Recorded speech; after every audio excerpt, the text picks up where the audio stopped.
Hi friends, welcome back to my channel.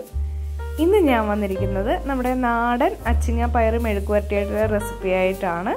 വളരെ എളുപ്പത്തിൽ നമുക്ക് വീട്ടിൽ തയ്യാറാക്കി എടുക്കാൻ പറ്റുന്ന ഒരു മെഴുക്കുവരട്ടിയുടെ റെസിപ്പിയാണ് നമ്മളിന്ന് ചെയ്യാൻ പോകുന്നത്. അപ്പം എല്ലാവരും വീഡിയോ സ്കിപ്പ് ചെയ്യാതെ ഫുള്ളായിട്ട് കാണുക.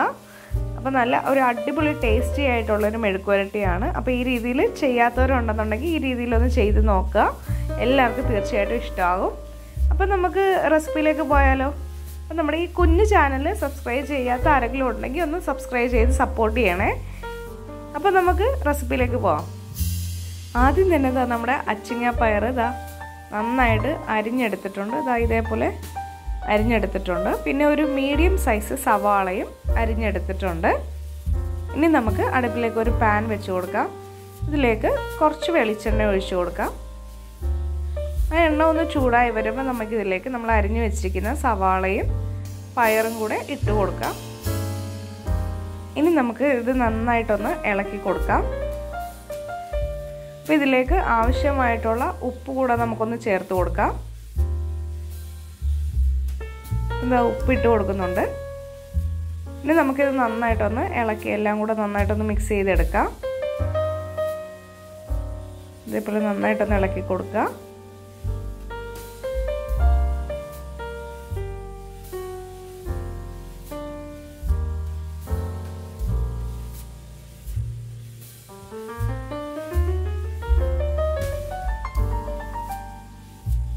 ഇനി നമുക്ക് ഇതൊന്ന് മൂടി വെക്കാം. ഒരു 2-3 മിനിറ്റ് ഒന്നും നമുക്കിതൊന്ന് മൂടി വെക്കാം.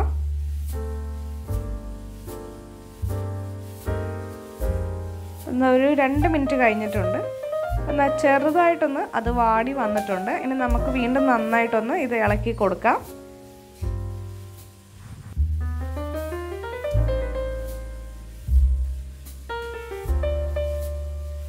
ഇനി നമുക്കിതിലേക്ക് കുറച്ച് വെള്ളം ഒഴിച്ചു കൊടുക്കാം.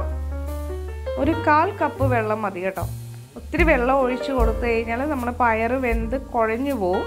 അപ്പോൾ കുറച്ച് വെള്ളം മാത്രം ഒഴിച്ചു കൊടുത്താൽ മതി. ഒരു 1/4 കപ്പ് വെള്ളം മതി. ഇനി നമുക്ക് ഇത് വീണ്ടും ഒന്ന് അടച്ചു വെച്ച് വേവിച്ചെടുക്കാം.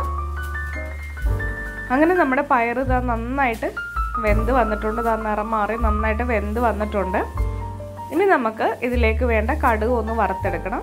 അതിന് നമ്മൾ ഈ പാനിൽ തന്നെയാണ് ചെയ്യുന്നത്.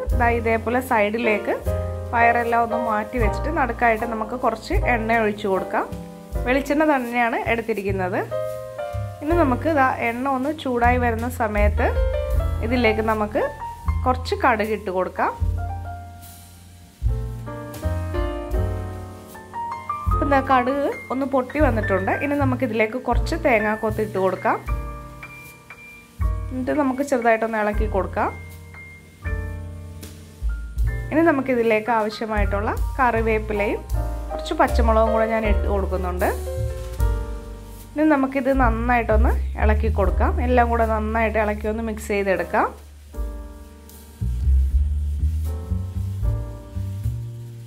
നന്നായിട്ട് മിക്സ് ചെയ്തെടുക്കുക. ഇനി നമുക്കിതിലേക്ക് ഒരു 1.5 ടീസ്പൂൺ മുളക് പൊടി കൂടെ ചേർത്ത് കൊടുക്കാം. അപ്പോൾ ഞാൻ ഇതിലേക്ക് ഒരു 1.5 ടീസ്പൂൺ മുളക് പൊടി ഇട്ട് കൊടുത്തിട്ടുണ്ട്. ഇനി നമുക്ക് ഇത് നന്നായിട്ടൊന്ന് ഇളക്കി മിക്സ് ചെയ്തെടുക്കണം. ആ മുളക് പൊടിയുടെ പച്ചമണം മാറുന്നവരെ നമുക്ക് വീണ്ടും ഇതൊന്ന് കുക്ക് ചെയ്തെടുക്കണം. അപ്പോൾ ഞാനിവിടെ എടുത്തിരിക്കുന്നത് സാധാ മുളക് പൊടിയാണ്. കാശ്മീരി ചില്ലി പൗഡർ ആണെങ്കിൽ നിങ്ങൾക്ക് അതിനനുസരിച്ച് ഇട്ട് കൊടുത്താൽ മതി. ഇനി നമുക്ക് ഈ മുളക് പൊടിയുടെ പച്ചമണം മാറുന്നവരെ വീണ്ടും ഒന്ന് കുക്ക് ചെയ്തെടുക്കണം. അതിനായിട്ട് നന്നായിട്ടൊന്ന് ഇളക്കി മിക്സ് ചെയ്തെടുക്കുക. അപ്പോൾ നമ്മുടെ പയർ മെഴുക്കുവരട്ടി ഇവിടെ റെഡി ആയിട്ടുണ്ട്.